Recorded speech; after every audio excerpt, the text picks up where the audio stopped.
Welcome to the Tech Blog Writer Podcast, your guide to future tech trends and innovation in a language you understand.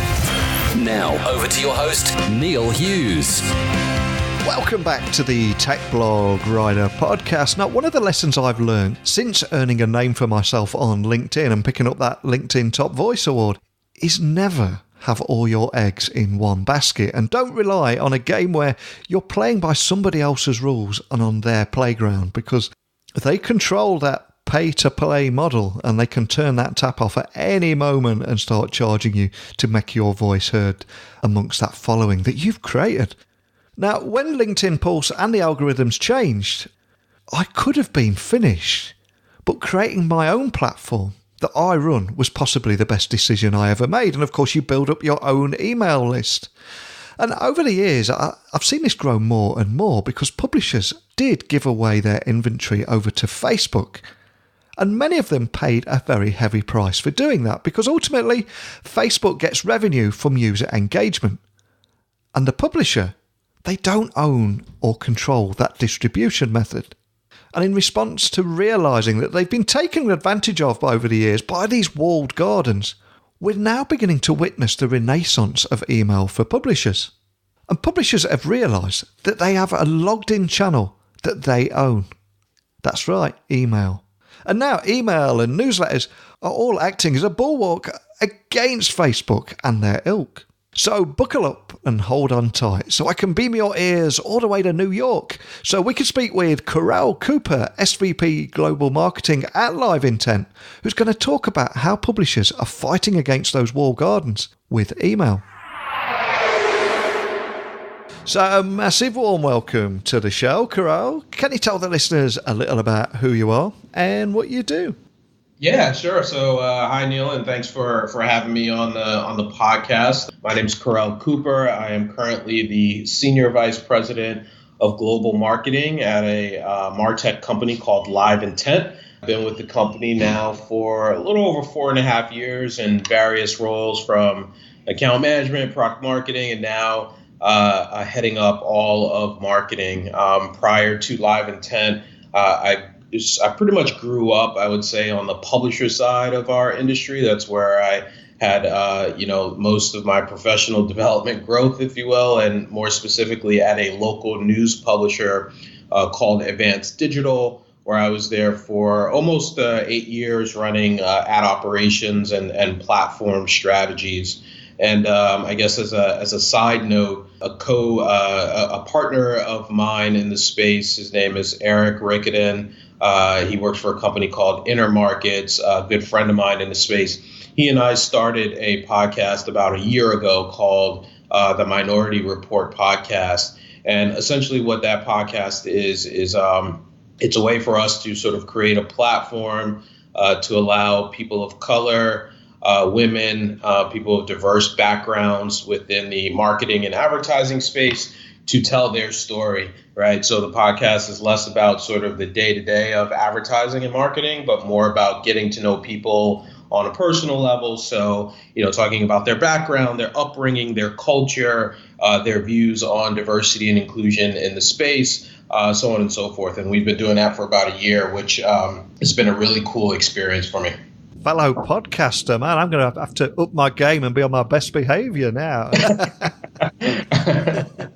Now, despite being a former IT guy, I'm one of the rare techies that puts people before technology.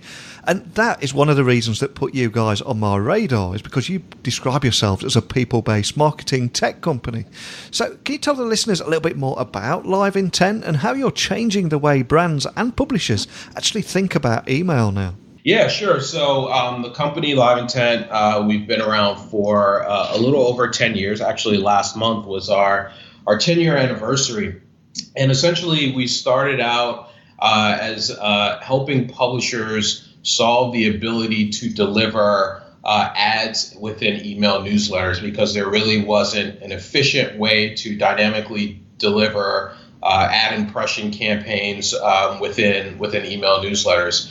And so over the course of, I would say, 10 years here, we've built up this sort of massive ecosystem within email newsletters, where now we work with over 2,500 publishers and brands to help them acquire, retain, and monetize their audience within email newsletters. And it's everyone from companies like New York Times and Meredith and Condé Nast to other brands like a Walmart, a Wayfair, Overstock. All of those types of companies work with us to again help acquire, retain, and monetize their audience within email newsletters. With that said, I think one of the unique, well, not that I think, I know one of the unique things about us is that everything that we do in terms of delivering advertising and marketing messages and helping our customers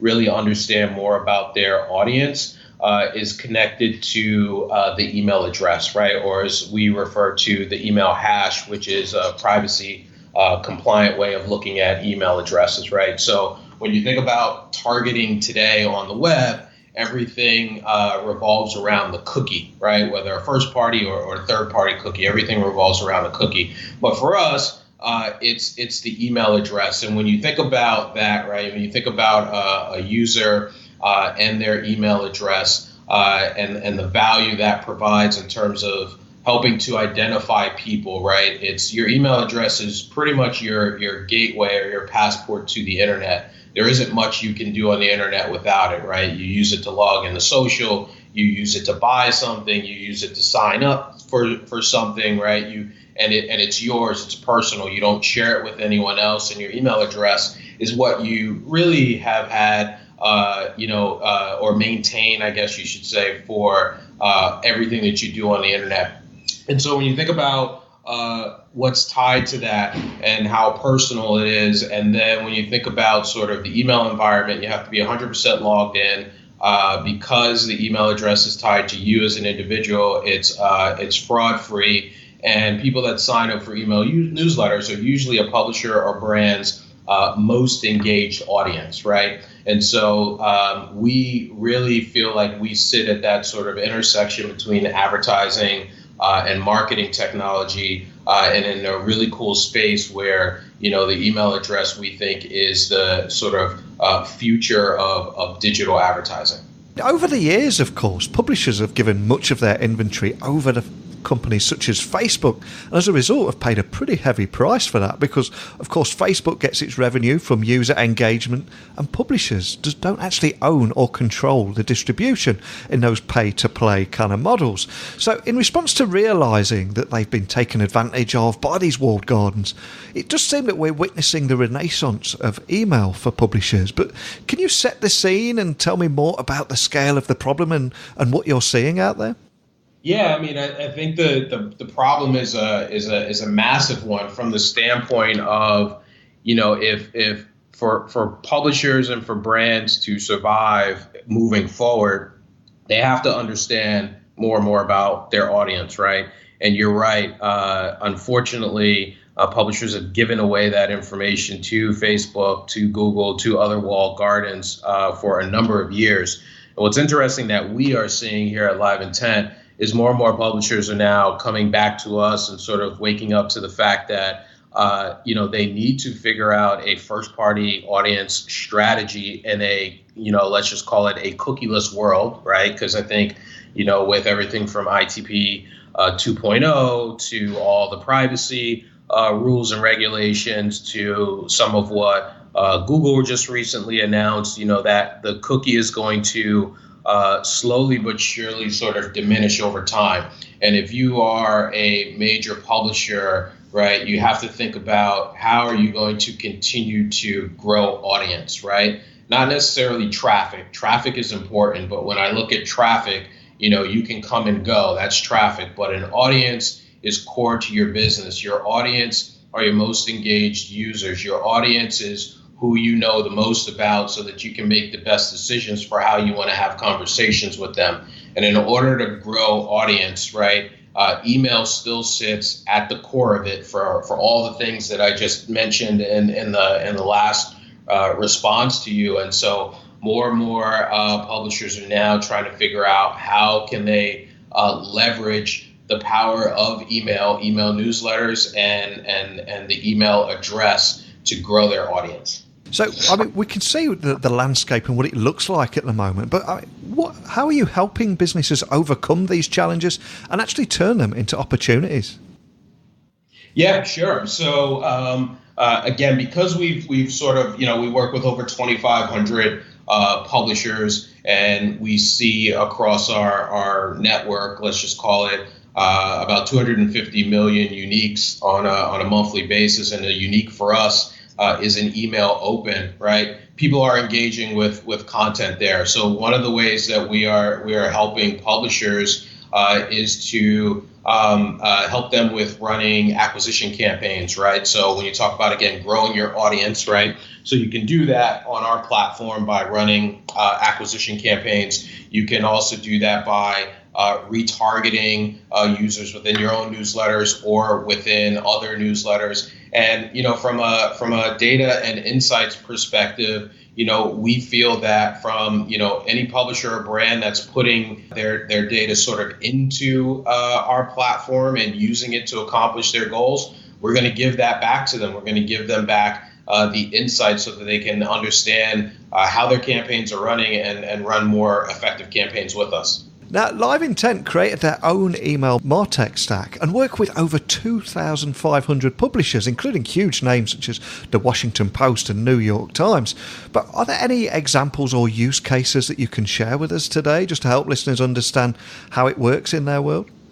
Yeah, sure. So and we've got a bunch of case studies on our website at liveintent.com. A couple that come to the top of mind. One is Patch.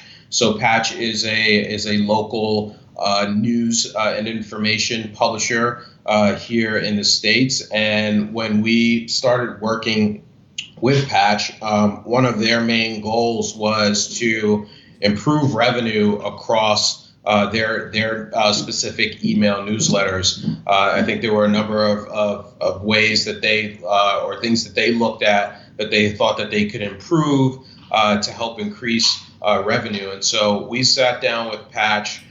We mapped out a plan with them, which included helping their sales team sell more of their inventory. It also included implementing ads.txt for their email inventory so that programmatic buyers knew that the inventory was real and represented by Patch and would want to buy it.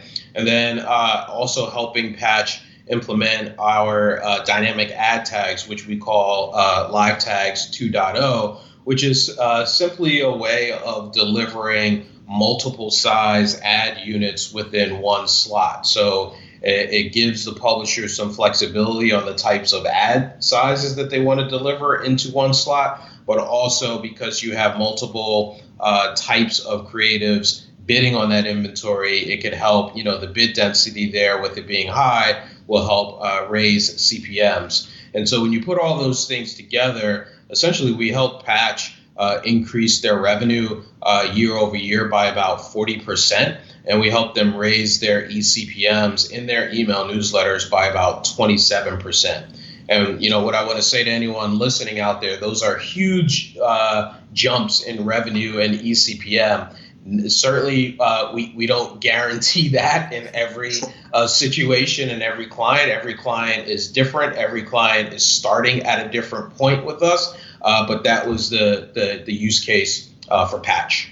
Now, I also read recently that you launched a new onboarding service that actually responds to the demands from publishers, advertisers, and agency partners. But for anyone that missed that announcement, can you just tell me a little bit more about that? Yeah, sure. So yes, we recently had an announcement about essentially a new onboarding service that we are providing. And from our perspective, in order for brands and publishers to grow their audience, to sell product, and better understand who their customers are, having great first-party data obviously is super important, right? But what's even more important than that is sort of how you go about activating that and then using and executing on that data, right? So when you look at the new service we're providing, we're essentially saying that we can help our customers onboard their data. We can help them activate it, We can help them ship it to different destinations of their choice, right? Whether it be a DSP or DMP or CDP, right? And then execute campaigns around that. And we have the ability to then, like I was saying earlier, enhance that and pass that data back to the client, providing them, insightful sort of results for them to make better decisions as they move forward and as they look at where they want to execute and spend their marketing dollars. Now, like we said earlier in the episode here, you are a people-based marketing tech company. So can you tell me a little bit more about your story and also why you're passionate about using technology, but to actually make a difference? Yeah, sure. So, again, from a LiveIntent perspective, been around for 10 years, and everything that we do is powered by the email address, and that's why we look at ourselves as a people-based marketing technology company, right? Think about our mission. So our mission as a company is to help brands connect with people because we feel that relationships matter. And what we mean by that is the better that, you can understand your customer base, the better you can understand your audience, the more effectively you'll be able to engage with them. That's not only good for the publisher and brand, but that's also great for the end consumer, right? And so that's where that comes from. As far as my sort of passion around using technology in this space, right? Technology is not slowing down. It's going to continue to grow, and it's going to continue to be more and more a part of everyone's everyday life. If I look at my two little girls in terms of how they use their technology and how they consume content, it's pretty amazing about just how they want everything on demand. And my little one is much into sort of voice technology now as well too. And so I think it's certainly the future in terms of where we're going in our everyday lives. I think from a marketing perspective, it certainly has the ability to help us be more effective in communicating to our customer base. And then even going back to what I talked about earlier before in my podcast and, being passionate about diversity and inclusion, I think, technology helps sort of close the gap of equality, right, for underrepresented groups. And so I think it's even important from that perspective as well, too. I'm so glad you brought that up there, because one of the things I love about you is that you're giving your voice to your customers through LiveIntent marketing, but also, most importantly, providing voice to others through your diversity and inclusion podcast. But can you tell me more about that and why it is such a labour of love for you? Yeah, so, we started the podcast, like I was saying earlier, about a year ago, and feedback has been really, really tremendous from the industry. And, I think one of the things that I'm enjoying the most about it is it gives me a chance to get to know people on a bit of a different level, right? Away from the sort of day-to-day industry talk, which I definitely enjoy. And I think as I've been doing the podcast, my passion for the topic of diversity and inclusion just continues to grow. And with that passion, I've started to do more research in terms of how other companies look at diversity and inclusion and different ways of sort of closing that gap again for underrepresented groups. And, as someone, as a father of two young girls and two girls that are African American, I want to make sure I leave the workforce in a better place than I found it when they're ready to enter the workforce. So part of my passion is my career and my interest, but then also part of it is very personal from a family perspective as well, too. Fantastic. And looking to the future, I mean, is there anything else that excites you about the road ahead, or anything else you can share with us today? Yeah, so I guess the saying is what's old is new again. Going back to email. Email's been around forever, right? It's been around for a very long time. I like to refer to it as the original social media. I think it's been around that long, and I think a lot of publishers and brands, direct-to-consumer brands specifically, are realizing how important the email is as a channel and as a sort of identifier of their audience, right? And I think you're going to see more and more companies latch on to the email address as that sort of stable ID that helps them grow their audience. Because, again, outside of email newsletters, you do use it for everything you do. And it's even, TV, when you think about Netflix and YouTube TV and Hulu and others, the way you log into those devices is your email address. One question I've got to ask you, of course, because you're right in the heart of this space, the mythical island of Inbox Zero, does it exist? Inbox Zero? No, it doesn't. It doesn't exist. Although I try very hard. I am a big stickler about my inbox, and I try very hard to create folders and move and manage my inbox as best as I can. But getting to zero, absolutely not. Well, before I let you go, can I just ask that you remind the listeners of where they can find you guys online, and also contact your team if they do have any questions after listening to our conversation today? Yeah, sure. So my email address is kcooper@liveintent.com. You can also find me on LinkedIn. Just search Carell Cooper. On Twitter, @Carell_Cooper. Or if you want to follow LiveIntent on Twitter, it's @LiveIntent. Well, I always say at the end of every episode that technology works best when it brings people together. And what I love about what you're doing here is you're passionate about using technology, but to make a difference and give everyone a voice, give them that voice back, especially when it's so hard to get your voice out there now on so many platforms. So a big thank you for taking the time to come and speak with me today. Thank you, Neil. I really appreciate it. What a great story. And I love how LiveIntent have created their own email MarTech stack. And as a result, they now work with over 2,500 publishers, including huge names such as the Washington Post and New York Times. But I'm curious, we do have a lot of people listening all over the world.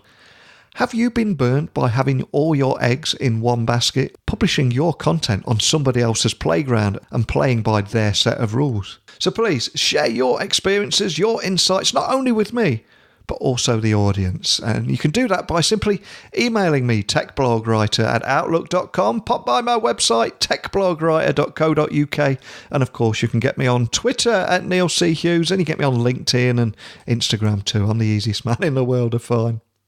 So thanks so much for tuning in every day, and for all your emails and DMs, keep them coming in, because you guys listening, you're the reason that I record this show every single day of the week. So thanks for listening, and until next time, don't be a stranger. Thanks for listening to the Tech Blog Writer Podcast. Until next time, remember, technology is best when it brings people together.